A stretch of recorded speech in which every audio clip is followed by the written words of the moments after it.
Students, welcome to lecture number 7. In this lecture, we are going to complete the discussions on Bayes algorithm, that is what is called as a naive Bayes, and we will start discussing on data handling. These are the two topics we are going to complete in this class today. As usual, this has two parts. The part 1 will mostly focus on naive Bayes algorithm and how it can be handled, and the part 2 will mostly focus on data handling aspects. So, that is what will complete our introductory concepts, and the next class onwards we are going to start the initial glimpse of material informatics. That is what when the material informatics will be start in action. Well, as we know, naive Bayes, as the name suggests, is basically a algorithm based on Bayes theory of probability, and you should have good knowledge on that. The Bayesian probabilistic theory is the basis for this algorithm, which is widely used in classification of different kinds of problems. And why it is called naive? Because as you know, naive, the word naive means novice. So, that means it starts with a very novice assumption, and then it builds on the algorithm based on this probabilistic algorithm. So, I discussed some basic concept of probability to you, but my time constraint does not allow to get into details of the basic concept of probability. Those of you who have not studied probability, they can look into the books, and in fact, mathematics, statistics books both will provide you some basic concept of probability. So, then we talked about the Bayes theorem, and basically these are based on the argument of two important aspects. One is called the conditional probability that we discussed about it, and second one is your joint probability, right. You hope you remember that. The joint probability is the probability of two events occurring simultaneously, and that depends on the factor that if I have one event like A like this, another event B like this, okay, they are like a Venn diagram in probability, and there is an intersection region between A and B. So, therefore, joint probability of between A and B is given as A intersection B, right. That is what it is. If A and B are two independent events, then the joint probability is nothing but P A and P B, right.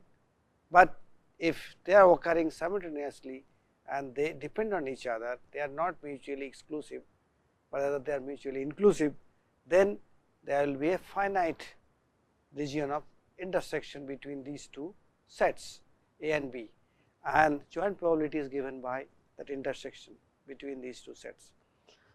On the other hand, this is what is called joint probability, okay, very important concept, you have to understand very well. Then we talked about what is called conditional probability, right. And what is conditional probability?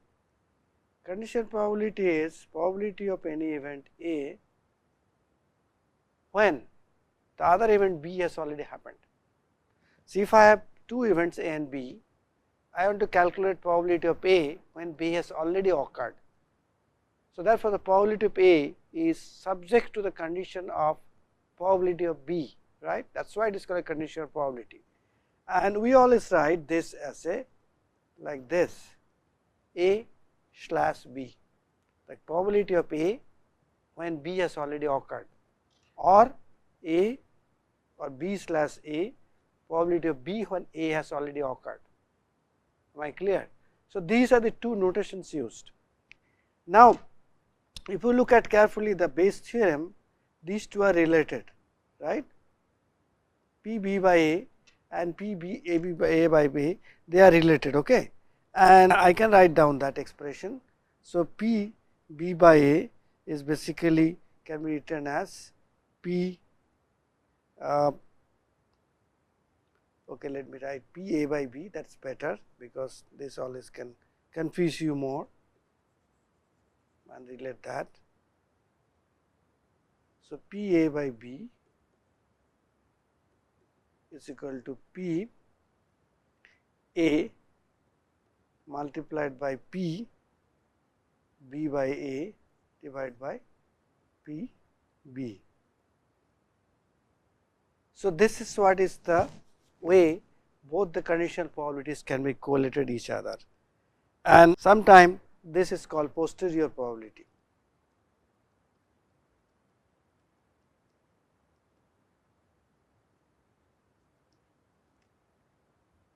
And P A is called a likelihood, correct. So, therefore, we can actually write down this theorem in a very simplistic fashion. I have written in the board also, and we will do that, but let me just tell you what are the assumptions of that. Yeah, these are the joint and conditional probability, I discussed about it. So, it is called naive because it assumes the presence of one feature does not affect the other feature. That is why it is a novice attitude of anything actually, and Bayes is coming from the Bayes theorem. Remember, Bayes was a mathematician who discovered this Bayes theorem. So, what are the assumptions of naive Bayes? Fundamentally, it has several assumptions. First is it is feature independent. This means that when you are trying to classify something, some images or something, right, we assume each feature in the data does not affect the other. This is very uncommon in case of feature engineering. You will understand that during the course of these lectures, that when you are talking about certain set of features or parameters which affect the output variable, we always know these features may actually get affected by each other, right. That means, features are not completely independent of each other, it is always possible. Let us talk about time, temperature and its effects on the strain actually, correct. Both have strongly live effect on the strain, right. Temperature, if increase strain will increase for a material, when deform a material, if increase temperature, it material will deform easily. If you give more time, it will also deform easily, right. That is what happens.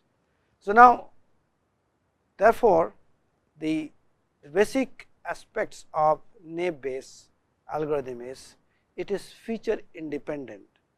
When you are trying to classify something here, that each feature in the data does not affect the other features. It can also have continuous features which are normally distributed. Okay.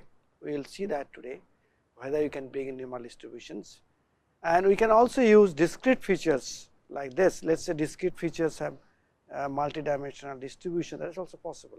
If a feature is discrete, discrete means not continuous actually, then it is assumed to have multi nominal distribution within it, within class. And also it also assumes features are equally important.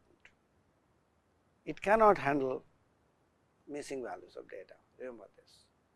So, therefore, most of the things which you have seen for naive Bayes, they are very good for a lot of machine learning or material informatics problems, because features they are independent and features are equally important. All these aspects are not there in many of the other algorithms. So, therefore, what is the algorithm we discussed with you, right, in the last lecture, and let us do that. Very simple.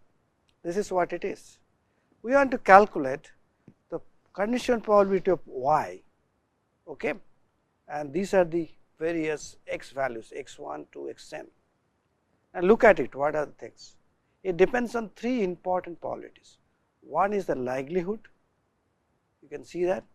Second is the prior probability, and last one is the denominator is what is known as a normalization constant. This is the fundamental formula which is used for any kinds of Bayes classifier, right. So, if we know the prior probability, if we know the likelihood, we can calculate the conditional probability of y. So, we will show you today by showing that same example we discussed in the last class in a detailed manner. So, please keep in mind. So, this is one example actually. if in case of image analysis, let us say I want to recognize whether this objects, one object is 5 or not, and on the object 5 is written like this, let us say. Okay. So, I want to know whether it is a 5 or 6, right. So, I have different points on the objects like this x1, x2, x3, xn. I calculate condition probability of 5 with respect to these points, and I write it in this way. So, therefore, you see the bottom one, the denominator does not, it remains constant, that is why it is called a constant. You can see that whether it is a 5 or 6, this remain constant, right. What is getting changed is the numerator. So, therefore, this is very good classifier as such, right. Please remember that. So, to give you an example, remember we talked about this. This is a frictional data that describe weather when playing golf, right.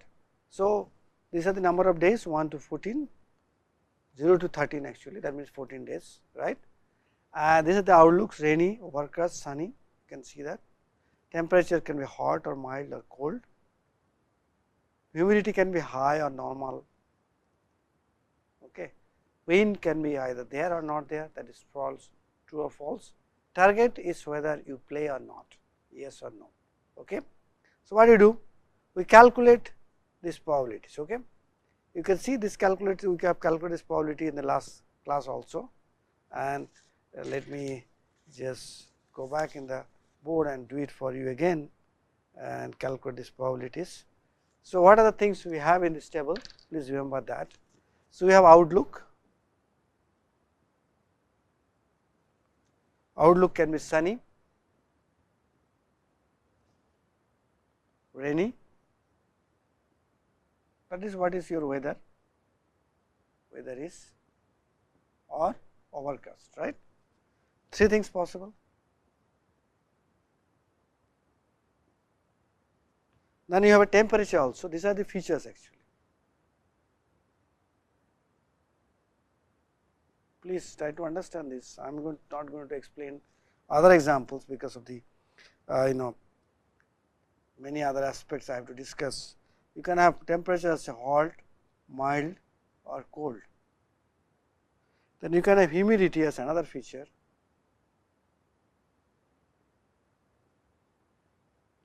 It can be either high or normal. There is nothing like a low humidity. It can be high, you will be sweating hard, or you can have normal. And third, last one is wind, right. It can be either there or not there. True means wind is there, false means wind is not there.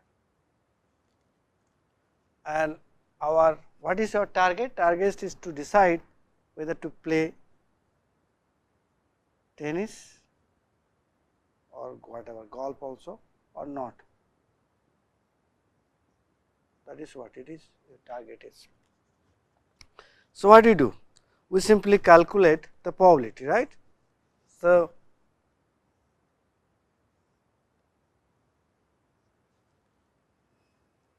outlook, you can refer to the table. Outlook can be 4 types, 3 types, right. Yes, sunny,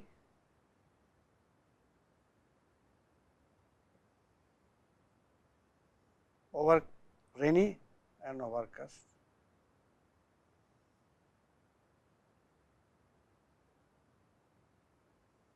And it is, we have to also calculate as a total things. So, yes, from this thing, how many yes is there for sunny? Let me see. I think it is 3. Yes, 3 or 2, 2 I think, yes, 2. Overcast 4 and rainy 2. So, total is 8, right. Yes, no, how many are there? No, sunny 2, overcast 0 and rainy also 2. total is 4. So, now I calculate two probabilities.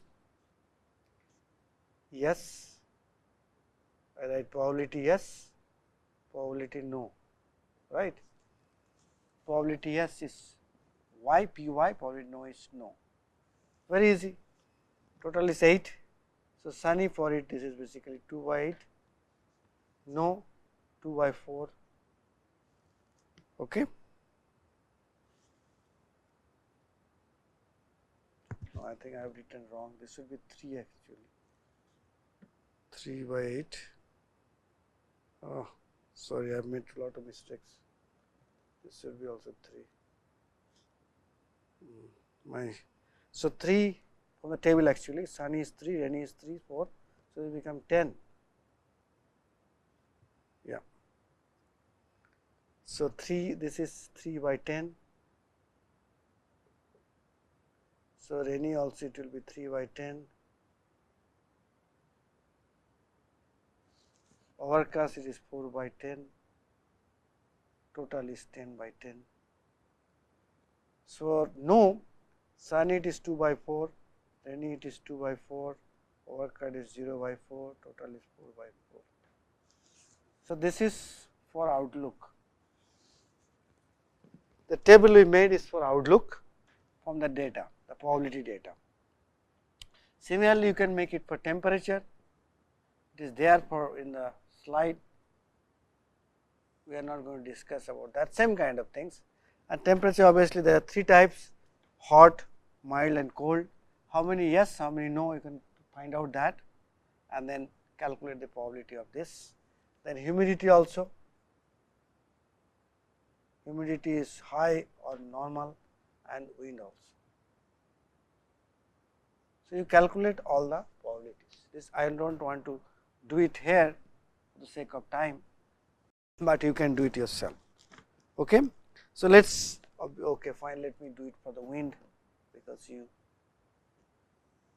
may have some problems. So, wind has either true or false, right? True, wind is present or not, false, wind is not present, and this is total. So, as I can see here, let me see how many are true. 6, yes, right, yes. 6, oh sorry, I should be writing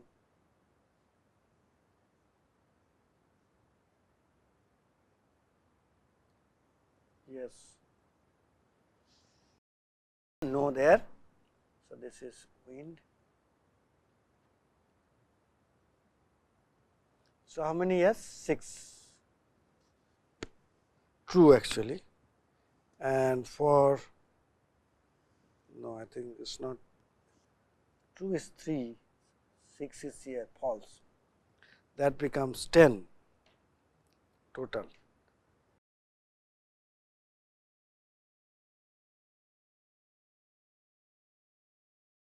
Total become 9, not 10. So, no is true and 3. So, POI and P no. POI become very easy, 3 by 9, 6 by 9, 9 by 9, 3 by 5, 2 by 5, 5 by 5. Okay. So, these two tables we have prepared simply by looking at data from this table. We can see here from wind how many false correspond to no, how many false correspond to yes. So, once you do that, this is what is your table probability, right. Very easily you can calculate all of this. Here also you can try yourself, here also you can try yourself. I have completed 2 tables, you can complete the other 2 tables. So, after that what you see? So, let us also you have to calculate what are the class probabilities, right. That is very easy to do. What is that? Total P yes, we write total P y, probability y, that is equal to 9 by 14. For the 9 days of the 14, it was yes for playing tennis. P no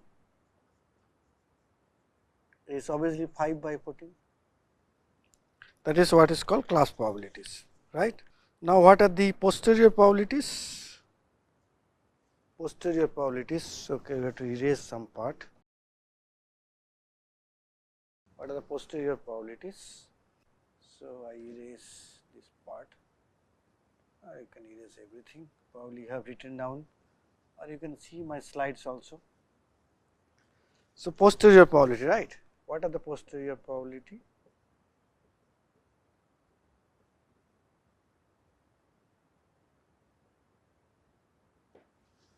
Okay. What does it mean is P yes, let us say today, that will be equal to overcast, you remember 2 by 9 multiplied by 2 by 9 multiplied by 6 by 9.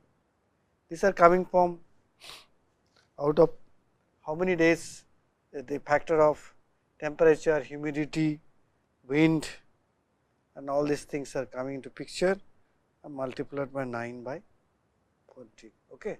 This 9 by 14 is coming from class probability, and that will be equal to 0.02116. So, these are coming from your 4 probability yes, temperature, humidity, outlook, temperature, humidity and wind. This must be multiplied by the class probability, that will give you posterior probability. Go back to the equation, you can find out that. So, this value is 0.02. So, for P no today, what will be its probability? Again for the all the no, 3 by, better to write proportional, because we are not calculating the denominator. Remember, denominator is constant, you do not need to calculate denominators. Okay. So, let me go back and show you. Yes, here you can see denominator is a normalizing constant, you do not need to calculate denominator, it is basically probability of all the things, that is why. So, that is why you do not calculate. So, what is the probability of no for today?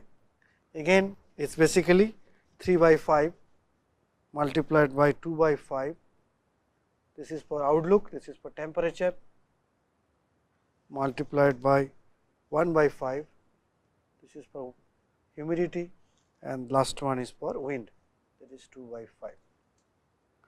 And then you have P n for class probability is 5 by 14. So, this gives you the value of 0.0068. So, you can clearly see that P y today is more than P no today, right.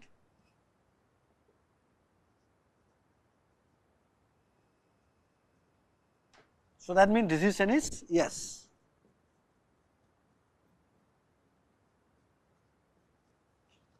To play tennis.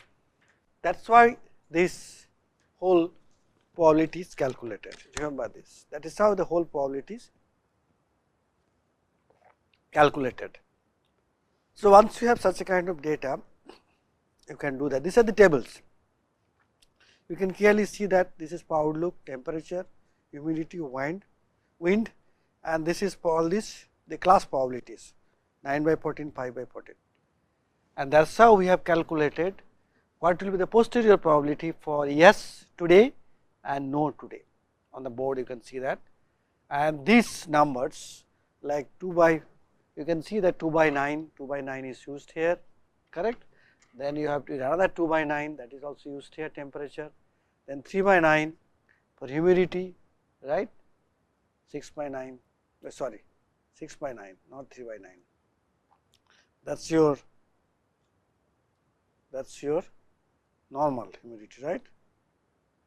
6 by 9, and then you have last one is what? Last one is 6, another 6 by 9. Yes, wind is false, right? Multiplied by 9 by 14. That is for P y today. Now, for P no today,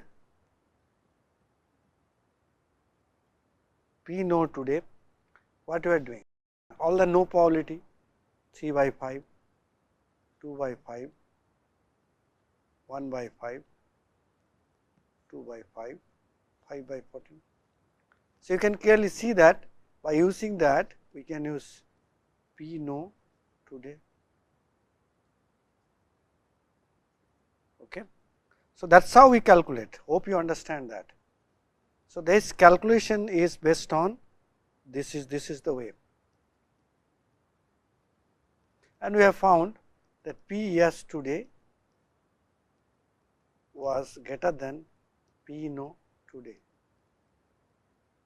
and then our decision was yes, play tennis. That is how actually we make judgment.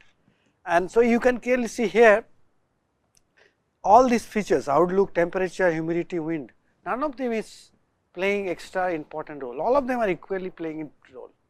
We are considering each of these factors, probability of each of these on the event to calculate the total probability or posterior probability, right. Posterior means what is the probability of in future, that is what is called a posterior probability, and that depends on likelihood of probability and your class probability, right.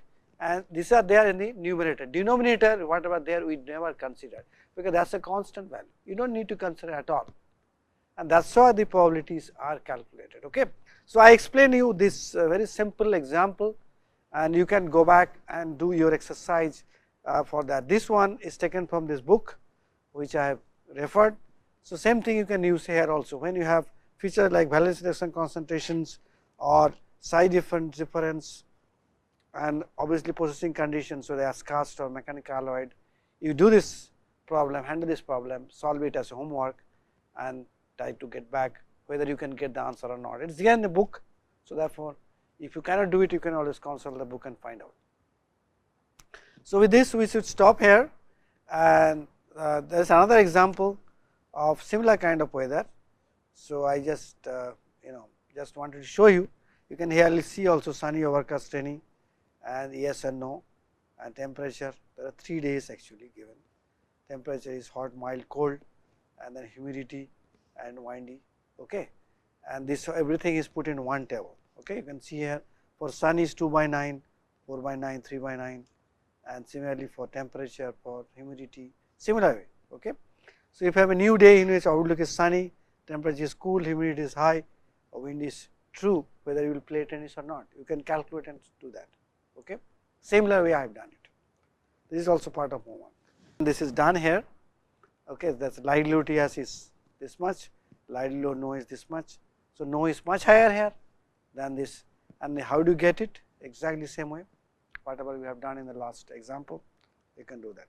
So, let us stop here for this part of the lecture. We will come back to the second part of the lecture where we discuss about data handling problems. Thank you.